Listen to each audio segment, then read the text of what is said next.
Today, all around the world, there is a major problem with malnourishment. In third world countries, people with jobs can sometimes make a total of $2 a day, which does not satisfy the hunger needs of an entire family. Genetically modified foods are not an effective or safe way to control the demands of the people. Although GMOs might help sustain the shelf life of foods, this is not the best way to feed hungry people. There are many chemicals added to genetically modified foods, and plants with built-in resistance to harmful insects might kill beneficial insects. The unnatural substances added could have detrimental effects on the consumer. Also, the additives might violate the buyer's allergens, dietary restrictions, or even go against what their religion states is acceptable to eat. So if these foods loaded with toxins are sent to a country where people desperately need the food, they could be eating extra animal parts, dyes, or poisons without ever knowing it. Instead, society must find an alternatives such as growing crops or shipping fresh produce faster and more efficiently to aid the people in need. In the United Nations and Africa, officials frown upon the use of genetically modified foods to help their population. In places like Africa, where millions go hungry, several nations have refused to import GM foods in spite of their lower cost. This shows that countries would rather have less amounts of food that is nutritious for them than excess amounts of food that is filled with toxins and unknowns put in by scientists.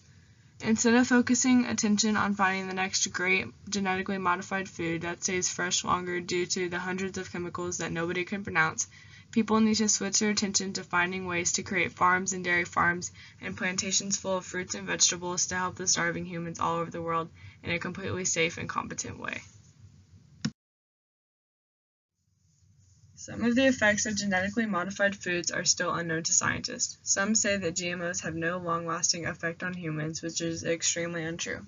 In Source D, it is shown that the rise of autism has been directly affected by the use of glyphosate, typically used in corn and soy. Since 1991, children with autism has increased at startling rates due to the massive amounts of glyphosate used in crops.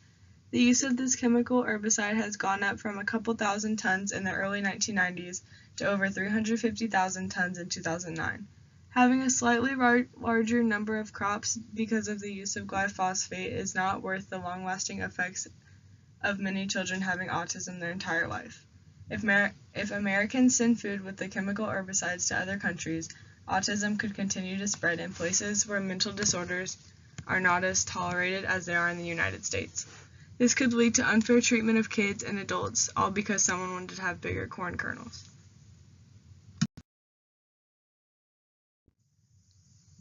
All in all, the use of genetically modified foods can help feed the hungry, but is certainly not the best way to go about the problem.